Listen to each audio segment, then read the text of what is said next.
Assalamualaikum warahmatullahi wabarakatuh. Izin perkenalkan diri, kami dari peserta Latsar CPNS ATR BPN tahun 2022, Angkatan 4, Kelompok 1. Lalu kami dari subkelompok 2.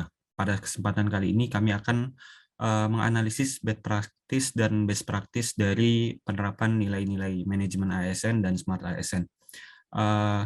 Kita akan menganalisis lewat video berikut ini.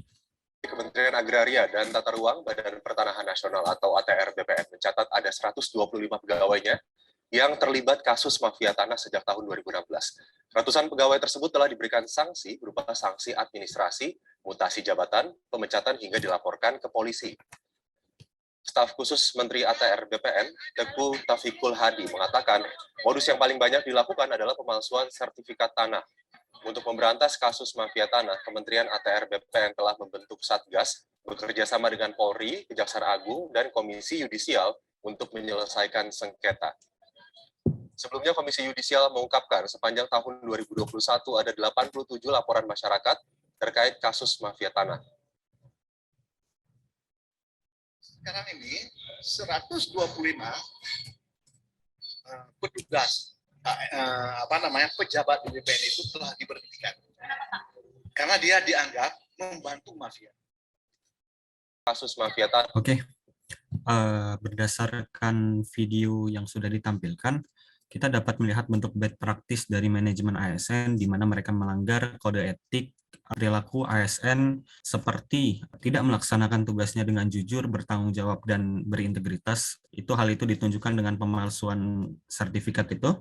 Lalu mereka juga menyalahkan wewenang yang diberikan. Selanjutnya, masing-masing kawan-kawan akan memberikan pendapatnya, mulai dari Kak Sela, bisa? Ya, izin sebelumnya teman-teman, sedikit aja, jelas dalam video sangat memalukan ya buat instansi kita, karena ASN yang harusnya menjadi pelayan publik dengan kewajiban mendahulukan kepentingan masyarakat, harus berada di kepentingan pribadi, justru malah ASN yang terlibat itu bukan hanya sedikit, tetapi 125 orang tersebut malah meraup keuntungan pribadi di tengah-tengah pelayanan kepada masyarakat. Mungkin itu saja komentar dari saya. Selanjutnya silakan kepada teman-teman yang lain.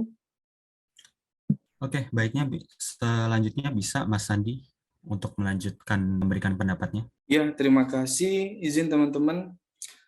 Manajemen ASN itu kan merupakan pengelolaan ASN untuk menghasilkan pegawai ASN yang profesional, memiliki nilai dasar, etika profesi, bebas dari intervensi politik, dan bersih dari praktik KKN. Hal ini tentu saja tidak tercermin dalam perilaku pegawai BPN yang terlibat mafia tanah seperti kita lihat dalam video barusan ya. Pegawai tersebut telah menyalahgunakan jabatan dan melakukan praktik korupsi serta bertolak belakang dengan nilai-nilai dasar yang seharusnya diimplementasikan oleh ASN dalam melaksanakan tugas sehari-hari. Sekian menurut saya serahkan kepada Ketua. Oke, baik. Terima kasih Mas Sandi atas pendapatnya. Selanjutnya Mbak Aisyah bisa memberikan pendapatnya. Ya, baik. Terima kasih kesempatannya. Mohon izin menyampaikan sedikit tambahan saja.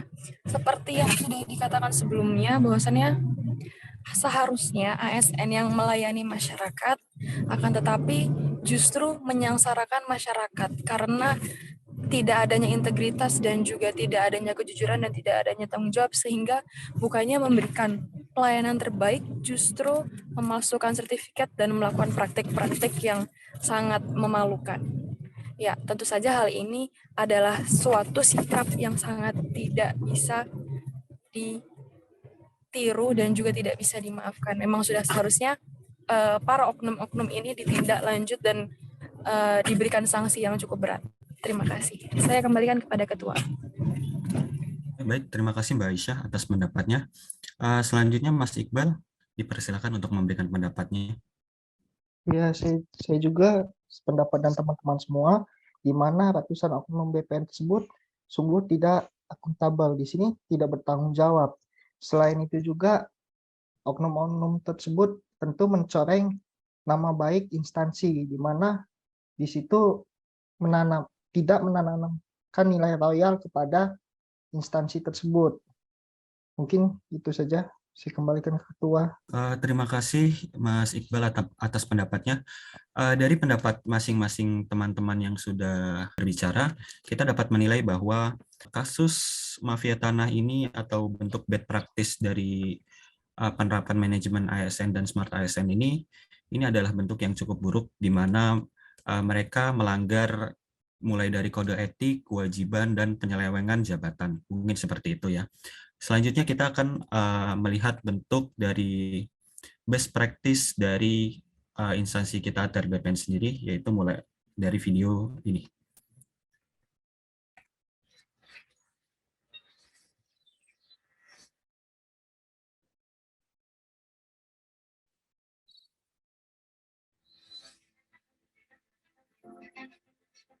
Sejak memasuki era revolusi industri 4.0, perubahan kebiasaan dan tatanan hidup masyarakat mulai terjadi.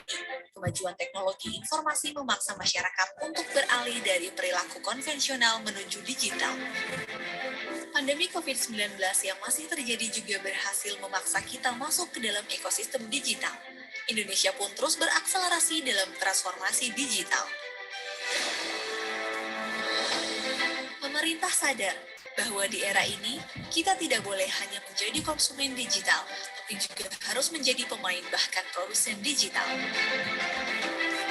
Digitalisasi birokrasi menjadi suatu keharusan karena akan menciptakan pelayanan masyarakat yang semakin optimal, efisien, dan cepat. Guna mewujudkan ekosistem digital serta memberikan kemudahan layanan terbaik bagi masyarakat, Kementerian Agraria dan Tata Ruang Badan Pertanahan Nasional melakukan inovasi pelayanan masyarakat secara digital melalui fitur Loketku. Fitur Loketku yang terintegrasi dengan aplikasi Sentuh Tanahku ini hadir sebagai solusi untuk masyarakat agar bisa mengakses layanan pertanahan di mana saja dan kapan saja. Melalui gadget dengan mendownload aplikasi Sentuh Tanahku atau mengakses website loketku.atrbpn.go.id. Dengan fitur antrian online, jumlah pengguna layanan yang datang langsung ke kantor pertanahan dapat dikontrol dan masyarakat dapat memilih waktu dan menyesuaikan dengan waktu senggangnya. Tujuannya untuk memudahkan layanan kepada masyarakat. Dengan menggunakan aplikasi ini, masyarakat juga dapat mencari tahu persyaratan, menelusuri proses pengurusan sertifikat tanah, mengetahui lokasi suatu bidang tanah, dan mengetahui prediksi perhitungan biaya yang akan dikeluarkan. Selain itu, pada era digital seperti sekarang, masyarakat membutuhkan cara yang lebih mudah, cepat, dan praktis untuk mendapatkan informasi. Demi menjawab kebutuhan tersebut, Kementerian ATR BPN berinovasi dengan menyediakan sistem permohonan informasi online melalui website PPID dengan halaman situs ppid.atrbpn.go.id. Tampilan dan penyajian informasi baru secara terus-menerus dimutakhirkan dengan mengembangkan inovasi dan penampilan fitur layanan registrasi online, memberikan kemudahan bagi masyarakat mendapatkan informasi tanpa harus datang ke kantor. Untuk mengajukan permohonan informasi online, tahap pertama, masyarakat melakukan registrasi akun melalui link ppid.atrbpn.go.id/bpn/register dengan mengisi form pendaftaran. Tahap kedua, masyarakat akan mendapatkan pemberitahuan saat akun sudah diverifikasi oleh admin PPID. Tahap ketiga, setelah mendapatkan verifikasi dari admin PPID, masyarakat dapat login melalui link ppid.atrbpn.go.id/bpn/register. Tahap keempat, setelah login, masyarakat dapat mengajukan permohonan informasi dengan klik tombol ajukan informasi berwarna biru. Kemudian akan muncul form yang harus diisi oleh pemohon secara lengkap. Tahap kelima, setelah diisi oleh masyarakat secara lengkap, klik tombol submit berwarna biru. Tahap keenam, permohonan informasi masyarakat akan diproses oleh admin PPID. PPID akan menyampaikan tanggapan atau jawaban atau dokumen informasi kepada pemohon dalam waktu 10+7 hari kerja. Dengan adanya website PPID ini, diharapkan masyarakat yang akan melakukan permohonan informasi terkait pertanahan dan tata ruang menjadi lebih praktis dan cepat. Melalui transformasi digital yang dilakukan Kementerian ATR BPN, diharapkan pada tahun 2025 seluruh tanah di Indonesia sudah terdaftar dengan baik, guna mengurangi terjadinya sengketa atau konflik pertanahan.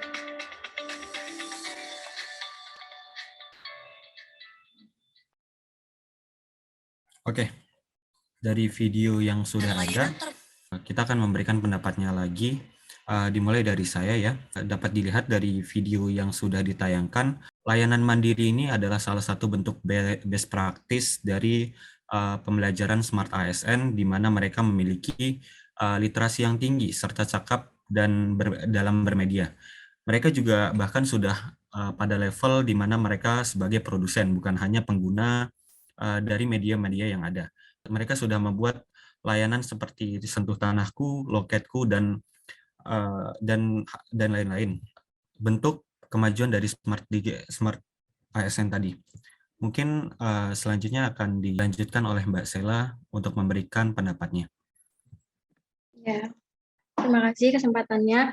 Pertama, dari video yang ditampilkan saja itu menurut saya sudah termasuk kemajuan dalam penyampaian informasi karena mereka memanfaatkan media sosial sebagai media informasi dan informasi yang ditampilkan sudah sangat padat dan mudah dipahami oleh masyarakat sekitar. Kemudian berbanding terbalik sekali dengan video yang sebelumnya,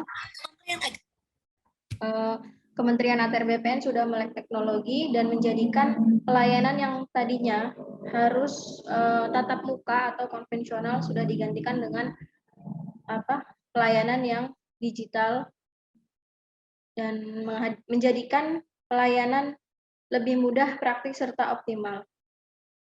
Cukup dari saya. Silakan teman-teman yang lain. Saya kembalikan ke Ketua.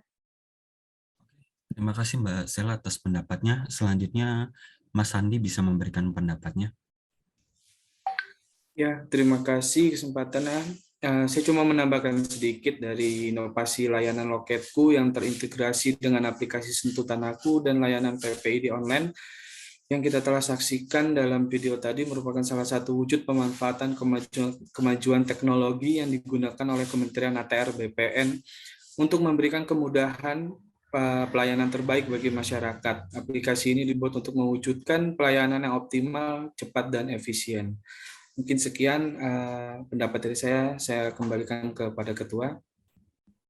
Oke, terima kasih Mas Andi atas pendapatnya. Selanjutnya Mbak Aisyah bisa memberikan pendapatnya. Ya, baik, terima kasih kesempatannya Ketua.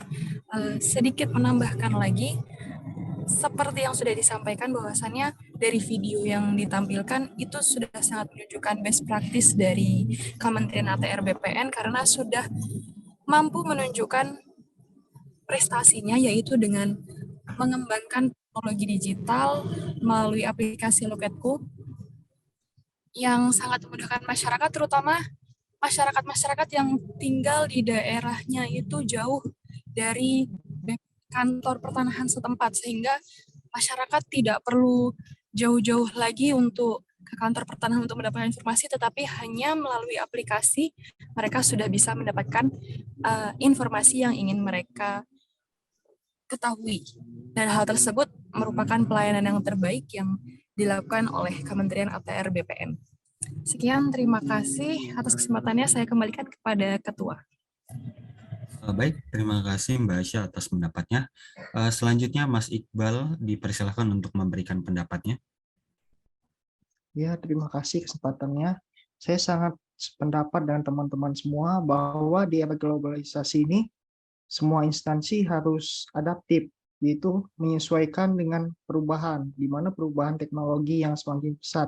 Sehingga salah satunya seperti yang sudah kita tonton tadi, di sini Kementerian ATR BPN berinovasi mengembangkan pelayanan-pelayanan secara online dan digital, sehingga pelayanan terhadap masyarakat dapat lebih efisien, cepat, dan tentunya lebih memudahkan kepada pelayanan tersebut. Mungkin itu saja yang dapat saya sampaikan. Selanjutnya saya kembalikan ke Ketua. Oke, baik, terima kasih atas pendapatnya Mas Iqbal. Dari yang sudah kita dengarkan dari pendapat kawan-kawan, kita melihat bahwa layanan mandiri pertahanan online ini adalah salah satu bentuk best practice dari Smart ASN, di mana mereka memberikan inovasi agar layanan pada ATR BPN ini lebih maju, lebih memudahkan masyarakat dalam memberikan pelayanan. Mungkin itu adalah bentuk best practice dan best practice dari kelompok kami, yaitu subkelompok 2. Mungkin itu saja yang dapat kami sampaikan. Apabila kami ada salah kata, kami mohon maaf. Wabillahi taufiq wal hidayah. Wassalamualaikum warahmatullahi wabarakatuh.